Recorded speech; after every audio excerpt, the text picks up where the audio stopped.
Welcome back. This is Rito here with another Terraria Mod of Redemption Let's Play episode. We are playing as the Druid class, which is a unique class to the Mod of Redemption, and it's been a ton of fun so far.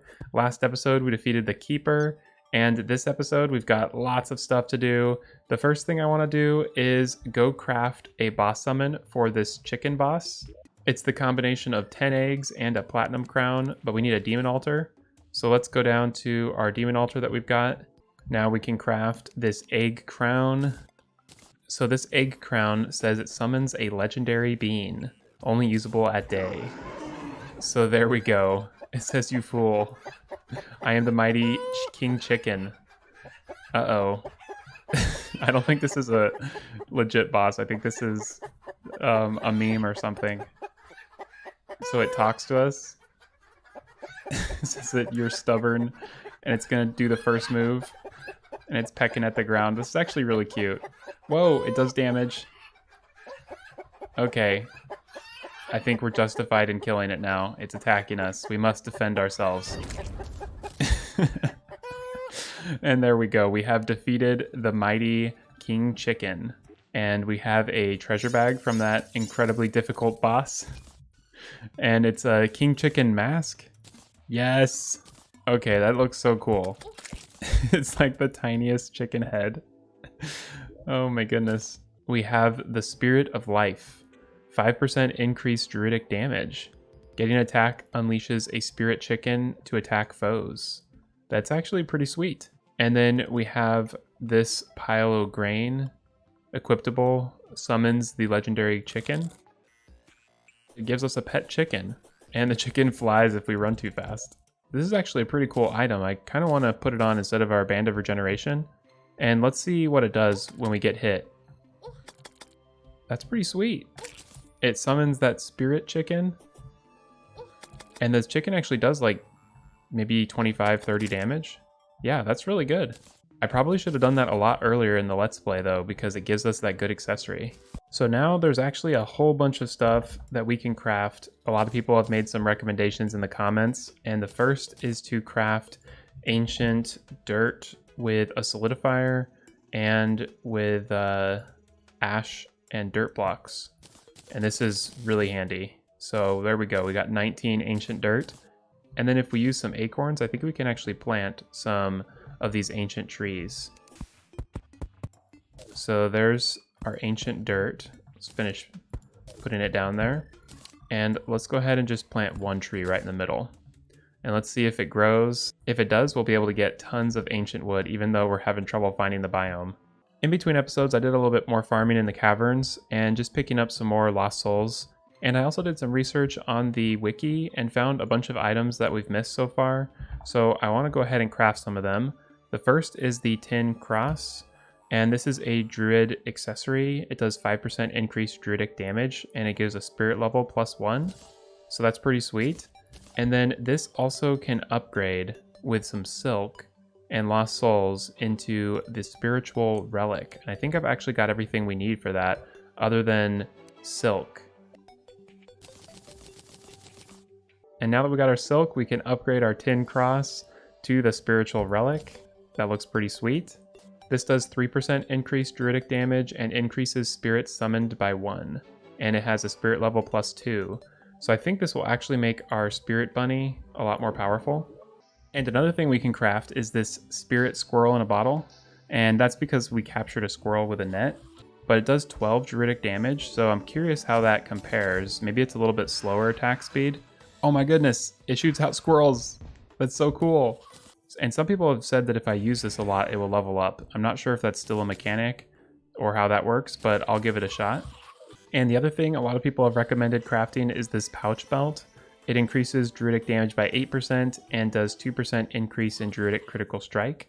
And that looks pretty good. It's just leather and we've got plenty of that. Oh, and it got rolled as an armored item naturally. That's really good. So after putting on our spirit relic, our spirit animals are actually doing better. Like you can see we are shooting bunnies out, and then when we shoot the squirrels out, it shoots out 2 instead of 1, I think. This is pretty sweet. I like that the bunny can shoot through walls. And another thing I wanted to do is use a gravitation potion I probably should grab a shine potion too, just to get a little bit more light, but I want to go into the sky and hopefully find some of these sky islands. Yeah, let's go with a shine potion and let's head on over, see if we can find anything. It looks like we actually have something right away. Yes, we got a sky island right by our base. Excellent. We got a shiny red balloon. Pretty good. And let's just keep on exploring the sky. Hopefully we can get a horseshoe, because I think there's several things we can craft with a horseshoe in the Mod of Redemption. Here we go. We got another island. Well, this one spawned without a door. I don't see that happening very often. And yes, we got a horseshoe. Look at all this cool stuff we can craft with it. We can do the Blooming Luck, the Obsidian Horseshoe, which I think upgrades into these special Druid class horseshoes. So we'll definitely need to craft some of those as we go. I wonder if we can even find 2 horseshoes. It'd be nice if we could. And here's another house. And oh my gosh, we got 2 horseshoes. Okay, that is really lucky.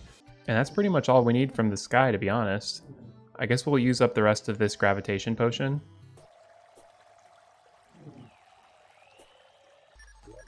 And here we go, we got a Star Fury.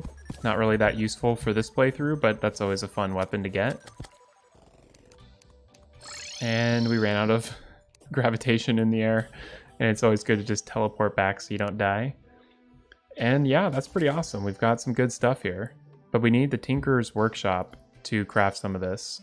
So something else I remembered we need to do is craft a mobile piggy bank. So let's go ahead and buy 2 piggy banks. This is a Luiafk item, and it's probably the only thing I'm going to be using from the Luiafk mod, but it's super helpful. It basically just creates one of those flying piggy banks that you get from the Blood Moon, but you can combine it into other things later on, and I love it. It's a really good quality of life thing. The only other thing we need are some cloud blocks, so let's buy a few of those, and then we just combine it with a shackle, and we'll have our mobile piggy bank. And here we go, mobile piggy bank.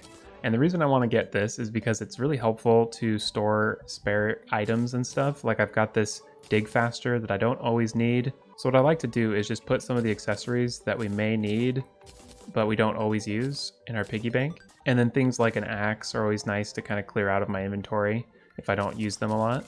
Well, now I think it's a good time to head over to our corruption biome so we can fight the Eater of Worlds. So let's go explore. I've got my fall resistance on so we don't die or anything. And I brought a whole bunch of bombs with us, so we'll be able to start breaking some of these orbs. I don't think we're going to really need that good of an arena for this because we're pretty powerful, and I think a lot of these attacks we've got are going to do really well against the Eater of Worlds. Wow, this attack is actually really fun. I like that it's got a little bit of knockback. That's the only thing that's bad about this Thorn Seed bag is it doesn't have any knockback, and so it's really easy for these enemies to still hit you even if you're doing your attacks. Okay, well let's start blowing up this biome and getting some of these orbs destroyed.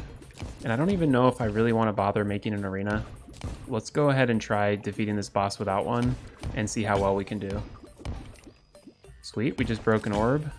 And there's a musket. And it looks like we got the ball of hurt over here. And there we go. Oh my gosh, I didn't even realize we had already gotten 3. Okay, let's go ahead and start throwing these down and see if we can do this. Should be pretty good on damage. Oh my gosh, we're breaking this thing already. Okay, I'm just dashing to try to get immunity frames. Maybe we should try Spirit Squirrels. Oh my gosh, Spirit Squirrels do really well. Take that. You're no match for Spirit Squirrels. Oh, this is so fun. These items are really powerful. And you can see I can take a lot more damage because I'm charging in and doing the dash attacks, and that's giving me immunity. There we go, we've defeated the Eater of Worlds. Pretty awesome. That was a fun fight. The Spirit Squirrels all bouncing around in one area doing tons of damage, just absolutely shredded the boss. We got 66 Shadow Scales, and we have the Eater of Worlds treasure bag, which of course will have our Worm Scarf. Very good. We also have a Shadow Orb. And check this out, we finally have an Ancient Wood Tree. and that's on our ancient dirt. So let's go ahead and cut that down. It's kind of crazy how much I paid for the ancient wood. 2 of those coins per wood. I'm glad we've got this method to get some more. So let's go ahead and try to plant maybe 2, and hopefully that's enough space in between to get both of those to grow. And now with these shadow scales, we can craft a whole bunch of cool stuff. Like first we can craft the Haunted Ice Staff. And oh, it rolled so bad. Minus 30% damage. And then we can craft the Nightmare Pickaxe. That's really helpful because that'll allow us to get Hellstone. And the other thing we can craft is the Ebon Druid Armor, which looks pretty good. And here we go. It looks like it's going to be a pretty good upgrade. We've got 17 defense and 14 druid damage. And when we equip it, we go up by 2, and we go up with druid damage by 1. And as a set bonus, we throw seed bags faster and have the thorns effect. And when we're in the corruption, it increases plant lifetime by 10%. And this is what the armor looks like without vanities, which I think is pretty cool. Now let's take a look at what this ice staff does. That's pretty good. Shoots out pretty much like a water bolt type attack, but it doesn't bounce. That I need to craft an unlimited torch. They're really nice. It's a Luiafk item. You basically need to buy like 400 torches. And then from there, I think all you need is a workbench. And you can craft your unlimited torch, which is really nice. Whoa, we just got this cool Mystic Blossom. Interesting. So this is a material for a druid weapon. Soul of Bloom. We get that from Plantera. Very nice. And we just had a Goblin Army appear. So let's go ahead and defeat these guys. These goblins are fairly strong, but we've got some good weapons to use against them. Maybe we'll try our bunny in a bottle. Actually, our squirrel will do good. Yeah, this is piercing a little bit. Although I think our best thing is still the thorn bag. I wish the thorn bag would go through platforms though, because then we could stand up here, but if we shoot this from the platform, it appears on the platform. But if we kind of fall below it and shoot it down, it works pretty well.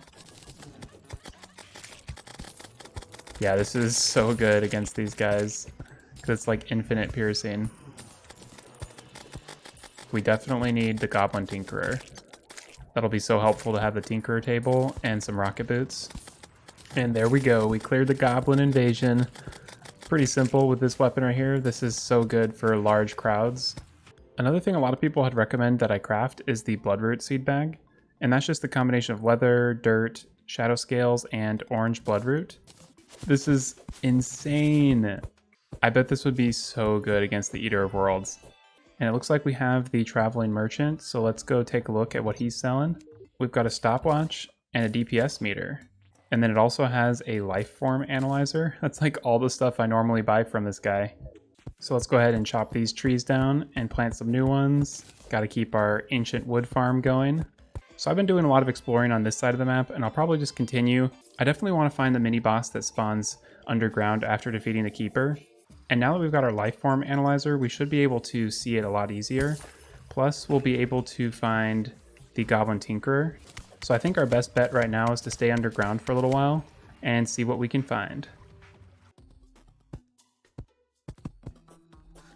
Oh my gosh, we just found the Goblin.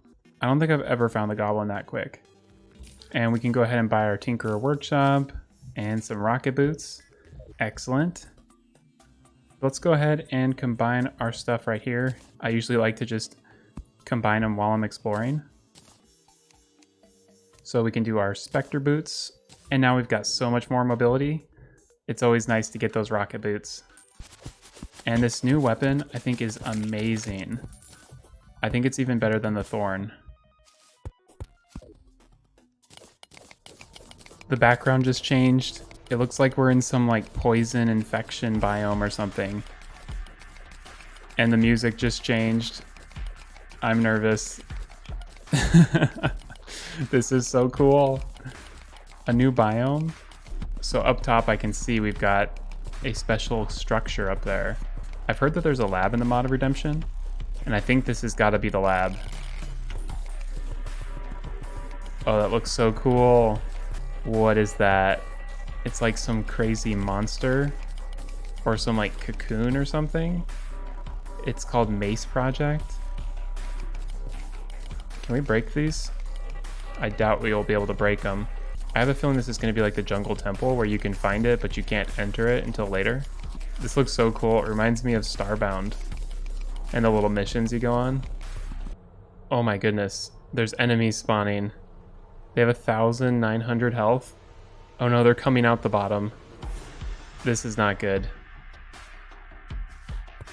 This is so cool. There's like warehouse doors, fluorescent lights, and like weird slime everywhere. I'm so excited to explore this eventually. It looks like we have a debuff for radioactive fallout, which is what's causing the damage. Although I think we just found the entrance. Oh yes. Let's see if we can enter. Intruder detected. Uh-oh. Oh no. This is not good. I have a feeling these guys are gonna kill us. Lab drones? Well, they're not doing any damage to us. Maybe it's not that bad. I have a feeling though I'm not supposed to do this. This seems like a hard mode thing, but I kind of want to just go for it. Oh no. Okay. Yeah, we're not supposed to go in there. That lab sentry completely destroyed us. It did like 800 damage, but now we've got it marked on our map. So that is very cool. I'm super excited to see what happens in that lab. And now that we've got the Tinkerer table, I just put it into our crafting station, and we should be able to craft some good accessories. So the first thing I want to craft is a blizzard and a balloon. And we might as well do a white horseshoe balloon. Those are pretty good. And it rolled as menacing. Excellent. And we can also craft this cool large seed pouch. And that's the combination of all the different types of seeds and a leather pouch. This is an accessory that has a chance to throw an extra seed. That seems really powerful. So now with this seed bag right here, we'll get some extra seeds.